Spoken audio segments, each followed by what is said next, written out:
Друзья, всем привет! Вы на канале Мото Санчо. Продолжаются дела гаражные. Сегодня ко мне в гости приехал мой друг Андрей на мотоцикле BMW. Ну а что же за BMW без технических проблем? И мы сейчас едем в гараж. Как минимум масло поменяем, а может быть что-нибудь еще.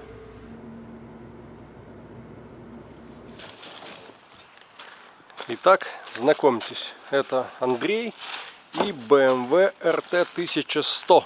Какого он года у тебя? 99-й год. Оппозит, почти как Днепр, только BMW. Мотоцикл туристический, мотоцикл для дальних поездок. А самое, пожалуй, в нем необычное — это конструкция передней вилки. Все эти знаменитые BMW-шные параллеверы. Видите, у нас нет как таковой траверсы нижней, есть только верхняя, есть клипоны руля, и вот оно перо, которое переходит в нижнюю трубу подвижную, и ходит она на этих перьях как на направляющих, а амортизирует, вот он амортизатор, один, центральный, установленный на маятнике. Полноценный маятник, который, если не ошибаюсь, крепится к двигателю. Да, у этого мотоцикла и рамы как таковой нет. Здесь двигатель выступает в роли рамы. К нему сзади прикручен подрамник, на который устанавливается сиденье, кофры, вот этот весь обвес. А спереди непосредственно вилка. Все это закрыто пластиком и выглядит как полноценный мотоцикл. Да, обидно сказал. Ладно, давайте искать, где тут у него сливная горловинка, пробка. Чтобы получить доступ к сливной пробке, нам надо открутить пластик и добраться до двигателя снизу. Видите, все закрыто, все спрятано.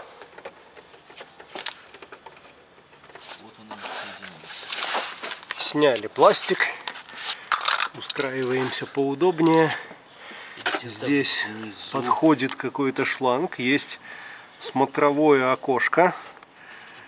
Уровень контролировать. Фильтр. Спрятан. Да, действительно. Здесь не подлезешь никаким ключом, кроме торцевого. Фильтр весь закрыт отливкой двигателя, спрятан внутрь. А это, судя по всему, масляная магистраль к этому фильтру. Но где же сливной болт? А, вот он. Под шестигранник. Сливная пробка.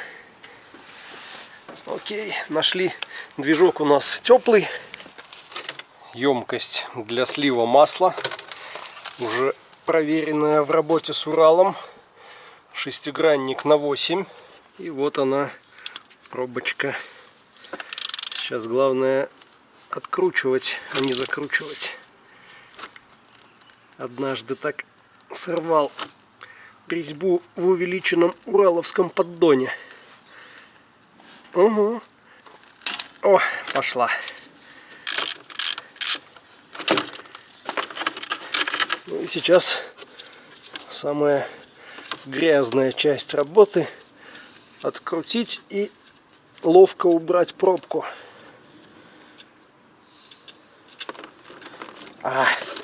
Ловко не получилось, получилось как всегда. Есть у мотоцикла даже вот такая инструкция, небольшая карманная книжечка, которая нам подсказала, что масло заливать необходимо в количестве 3,5 литра. Мы сегодня меняем масло без замены масляного фильтра. Во-первых, потому что фильтра нет. А во-вторых, потому что нет ключа для его замены. Значит, 3,5. Пробочку устанавливаем. Сейчас зажму и все здесь подчищу, чтобы потеков не было.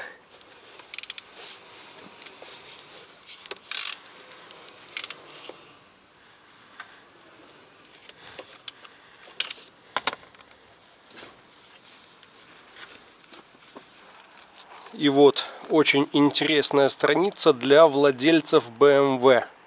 Это таблица подбора масел в зависимости от температуры эксплуатации. Смотрите, самое распространенное 10В40 может применяться от минус 20 градусов Цельсия до плюс 20. То есть летом в жару 10В40 уже недостаточно. Поэтому используется либо 15В50 до 30 и выше, либо 20В50. 20В50 можно использовать при минус 10 зимой и свыше 30 градусов летом. Я бы 20-ку и заливал. Забираем емкость с отработкой. Она довольно черная. Надо будет ее утилизировать. А вот масло, которое мы сейчас будем заливать. Андрюх, так это 5В40. Потому что синтетика. Синтетика. Ну ладно, впереди зима. 5×40 при нынешних температурах пойдет. Особенно если использовать его как промывочное, поездить 2-3 тысячи километров, а потом заменить масло уже вместе с фильтром. Как раз и заказанный ключ хитрый для выкручивания этого BMW-шного фильтра приедет.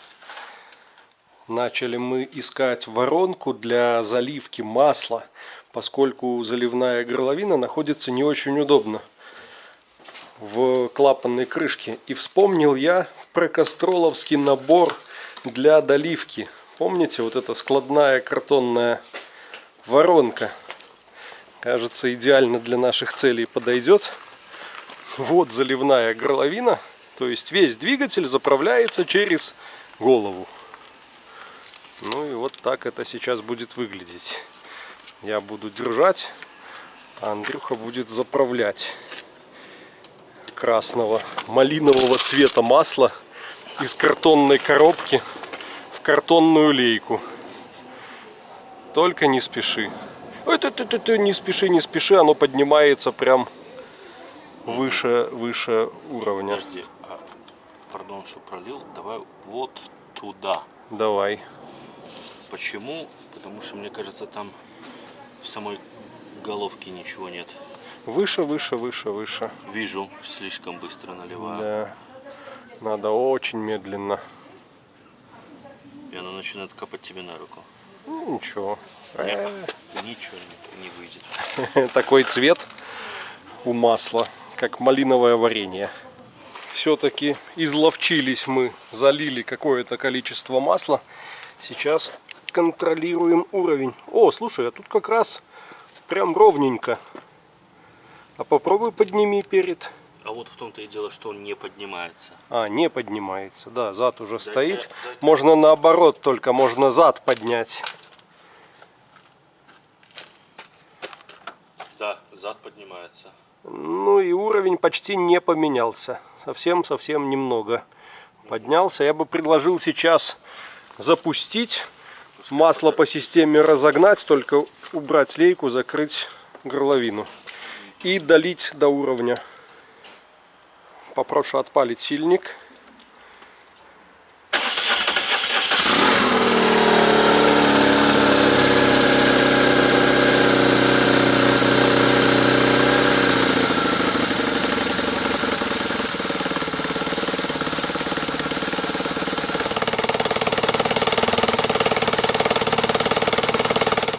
Минуты 3 дали мотоциклу поработать, и пусто.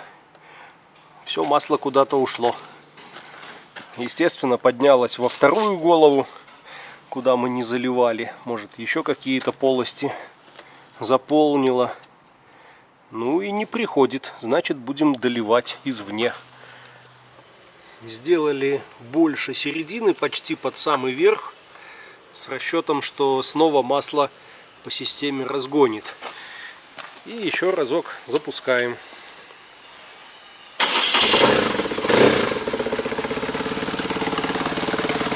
Хорошо, моторчик работает. Довольно тихо. Выхлоп шумноватый. А сам двигатель очень тихий. Нет никаких шумов, скрежета, стука. Хотя когда-то придет время и зазоры на клапанах контролировать.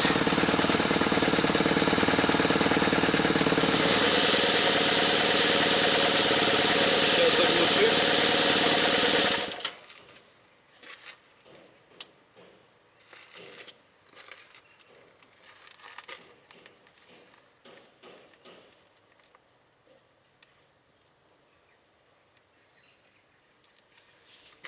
Идеально.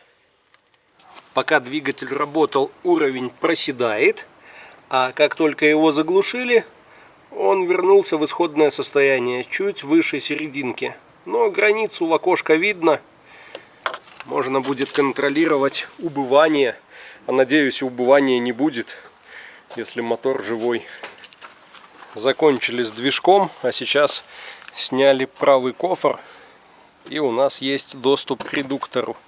В нем тоже масло необходимо заменить. Что там умная книжка говорит? Сколько масла? Посмотреть, потому что на интернете разные данные от 250 до 100, от 180 до 250 миллилитров масла. Здесь практически как в Днепре. Даже на Урал похоже больше. Снизу пробка сливная, сбоку пробка заливная. Молодец. Нормально, ржаветь не будет. Представляешь, если там пусто окажется. Подожди-ка секунду. Идет? Да, идет рукой. Давай, я держу. Оно свежее. Да, масло недавно меняли. Обычно по цвету масла в редукторе можно судить о износе шестерен. Если цвет серый, блестки какие-то есть, стружка. Ясно, что ни о чем хорошем это не говорит. Сейчас вытрем магнит и узнаем точнее. Ну, Да нет, немножечко выглядит на нем. хорошо. Да это минимум. Масло выглядит очень хорошо, вот только у нас только что упала туда прокладка. Шайба уплотнительная. Ну, достанем. Достанем. Дошла очередь и до заливной пробки. Шестигранник на 6. Крепко держалась. И мне кажется, специально так спроектировано, чтобы как в Урале заливать до нижнего витка резьбы. Это и будет требуемый уровень масла. Воспользуемся большим шприцом для заправки.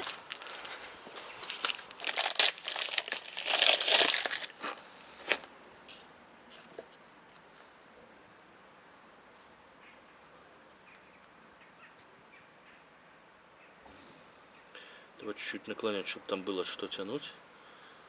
Угу.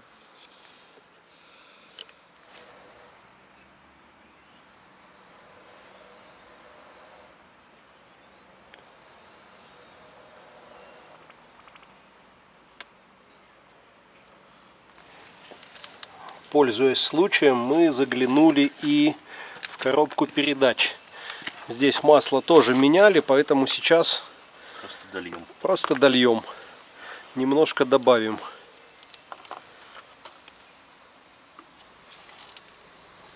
Упс. Болтик, болтик, болтик. Налил с горкой. Вот и сделали минимальный цикл технического обслуживания. Дело в том, что этот мотоцикл совсем недавно куплен. Надо было все это проконтролировать, чтобы спокойно ездить, как минимум спокойно передвигаться, не бояться за то, что масла в двигателе нет или оно совсем старое. Двинем отсюда к нам, кофейку попить, руки помыть. И, пользуясь случаем, Мы с Андрюшкой поменяемся. Он поедет в моей машине, а я прокачусь на BMW. Это, конечно, полноценным обзором не назовешь. Ехать здесь совсем недалеко. Но, тем не менее, будет интересно. Не был я готов к поездке. В обычных туфлях, без куртки, но хотя бы шлем есть. Так, разбираемся с управлением. Стартер, зеленая кнопка. Явно чувствуется вот этот эффект наклона при перегазовке. Мотоцикл пытается куда-то в сторону уйти. Кнопочки такие веселые, желтенькие, зелененькие. Вот эта зеленая большая клавиша поднимает лобовое стекло, выключает ветер. До города можно опустить максимально вниз. Это, я так понимаю, переключение ближний и дальний. Есть сигнал. Сигнал. Клавиша давится вверх. И там внизу спряталась клавиша левого поворота, а здесь правого поворота. И отдельная кнопка выключения поворота.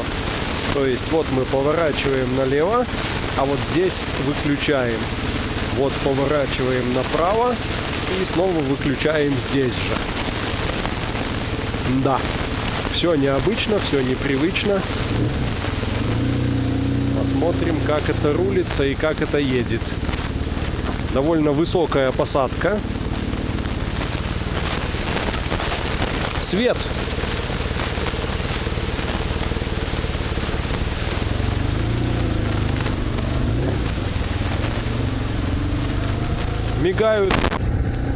Мигают лампы АБС, сигнализируют о ошибке. Возможно, что-то с датчиком не так.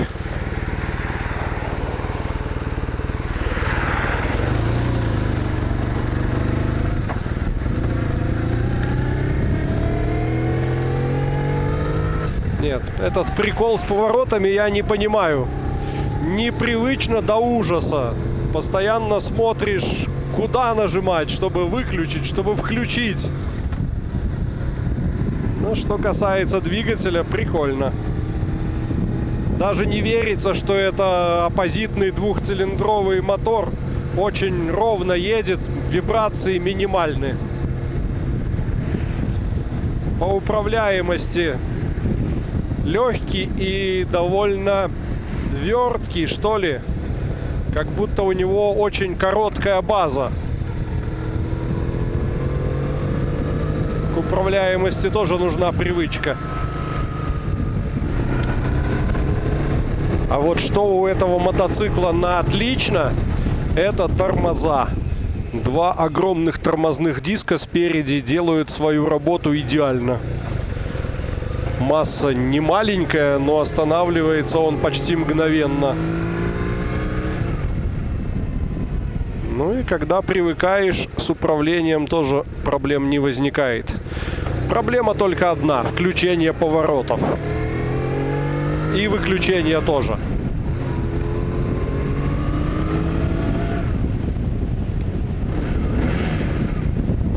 Даже на ходу при перегазовке видно, как дергается в сторону мотоцикл.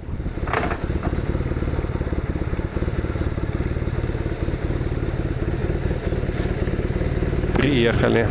Так, двиг-стоп. Вот этот флажок работает как в одну, так и в другую сторону.